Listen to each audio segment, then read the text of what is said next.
আমাদের প্রিয় নবী হযরত মুহাম্মদ সাল্লাল্লাহু আলাইহি ওয়াসাল্লামের একজন কালো সাহাবী ছিল। সকল সাহাবীদের মধ্যে সেই সবচেয়ে বেশি কালো, কিন্তু নবীজির ভালোবাসায় যারা জীবন দিতে প্রস্তুত সেই সাহাবীও তাদের মধ্যে একজন। প্রিয় নবীও তাকে অনেক ভালোবাসতেন। একদিন সেই কালো সাহাবীকে নবীজি বললেন, তুমি সারাক্ষণ আমার সাথেই থাকো, তাই আমি তোমার কাছে কিছু কথা জানতে চাই।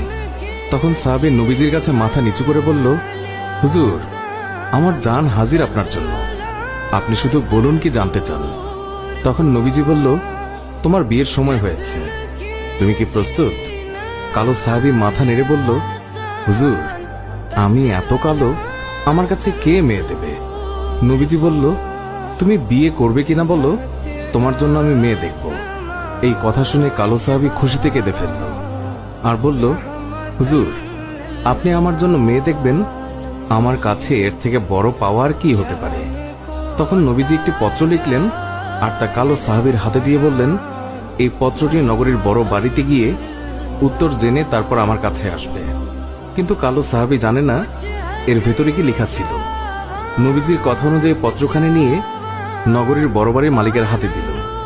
নবীজির কথা শুনে তাড়াতাড়ি পত্রটি খুলে ফেলল মালিক। তার মধ্যে লেখা আছে, আসসালামু আলাইকুম, আমি মুহাম্মদুর রাসূলুল্লাহ সাল্লাল্লাহু আলাইহি ওয়াসাল্লাম আপনার কাছে আমার কালো সাহাবীর জন্য আপনার মেয়ের বিয়ের প্রস্তাব করলাম। আশা করছি আপনি প্রস্তাব গ্রহণ করবেন এবং আপনার সুন্দরী মেয়ের সাথে আমার কালো সাহাবীর বিয়ে দেবেন। ইতি মুহাম্মদুর রাসূলুল্লাহ সাল্লাল্লাহু আলাইহি ওয়াসাল্লাম। বড় বাড়ির মালিক নবীজির কথা শুনে কেঁদে ফেলল। আমার একমাত্র মেয়ে, মদিনায় যাকে সবাই চেনে হুরে মদিনা বলে। কিতাবে আছে মেয়েটি এতই সুন্দর যার জন্য মদিনার সবাই তাকে হুরে মদিনা বলে ডাকত। আমি এখন